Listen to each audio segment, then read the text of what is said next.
आज जल जीवन मिशन या संदर्भात एक महत्त्वाची बैठक या ठिकाणी होती, ज्यामध्ये संपूर्ण जल जीवन मिशनचा आढावा घेऊन त्यातल्या काय कंप्लायन्सेस आहेत ते कंप्लायन्सेस आपण केलेले आहेत आणि आता ॲडिशनली आपल्याला त्याच्यामध्ये जो काही निधी आहे त्याची मागणी आपण केली आहे। आपल्याला केंद्र सरकारने आश्वस्त केलं आहे की यावर्षी 75% जास्त ज्या स्कीम्स आपल्या पूर्ण झाल्या आहेत त्याच्याकरता आपल्याला पैसा मिळणार आहे। 50 ते 75 वाल्यांकरताही पैसा मिळणार आहे। जवळपास 6800 कोटी रुपये हे आता केंद्र सरकार या योजना पूर्ण करण्याकरता आपल्याला देत आहे। त्यामुळे मोठ्या प्रमाणात आपल्या योजना कंप्लीट होतील। त्यासोबत 100% ज्या गावांचं काम झालंय त्याचं सर्टिफिकेशन करायचं आहे, ज्या ग्रामपंचायतींचं झालंय त्याचं सर्टिफिकेशन करायचं आहे, ज्या तालुक्यांचं झालंय त्याचं सर्टिफिकेशन करायचं आहे आणि ज्या जिल्ह्यांचं झालंय त्याचं सर्टिफिकेशन करायचं आहे। तर आमचा प्रयत्न असेल की तालुके जिल्हे याचं सर्टिफिकेशन झालं पाहिजे, या दृष्टीने आम्ही त्या ठिकाणी प्रयत्न करू।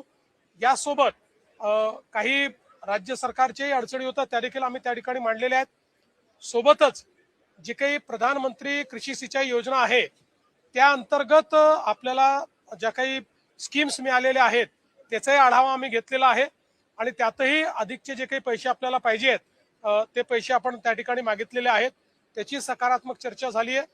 तिसरा महत्त्वाचा मुद्दा या ठिकाणी जलसंधारणाच्या बाबतीत आपल्याला एक आग्रह त्यांनी देखील केलेला आहे की आता जी रामजी जी योजना सुरू झालेली आहे या योजनेमध्ये जलसंधारणाला अधिक महत्त्व देण्यात आलेलं आहे, ज्यामध्ये डार्क झोन जो आहे त्या ठिकाणी जी रामजीतनं 65% पैसे आपल्याला मिळणार आहेत।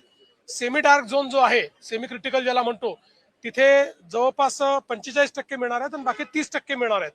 तर त्याही दृष्टीने त्यांनी आग्रह केलाय, विशेषतः जलताराचे स्ट्रक्चर्स वाढवले पाहिजे असा आग्रह त्यांनी केला। आपण त्यांना सांगितलेलं आहे की आम्ही ऑलरेडी जलयुक्त शिवारच्या माध्यमातून यात काम सुरू केलेलं आहे, त्यामुळे कॉन्व्हर्जन्स करून आम्ही हे काम निश्चितपणे पूर्ण करू। चौथा महत्त्वाचा मुद्दा नदीजोडचा आहे। त्या ठिकाणी नदीजोड प्रकल्पाच्या संदर्भात आपले जे प्रस्ताव आहेत ते आपण त्यांच्यासमोर आणले।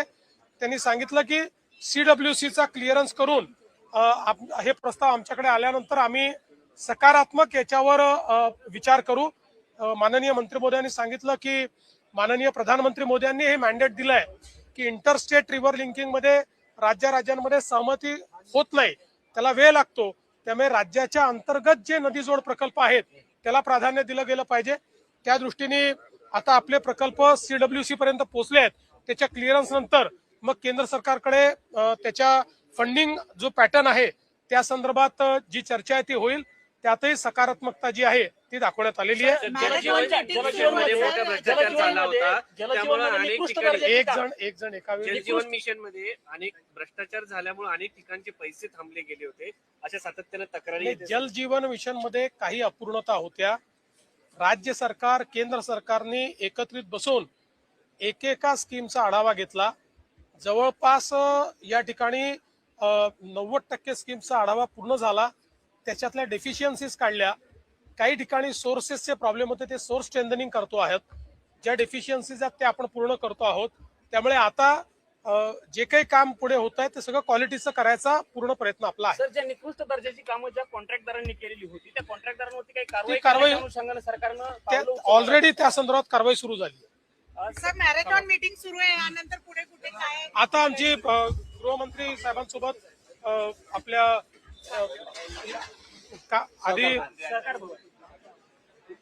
आधी उसाच्या संदर्भात, त्यानंतर कांद्याच्या संदर्भात मीटिंग आहे आणि त्यासोबत आम्ही आपले जे केंद्रीय कृषी मंत्री आहेत त्यांना आंब्याच्या संदर्भात काही इन्शुरन्सचे आमचे विषय आहेत त्याही संदर्भात निवेदन देणार।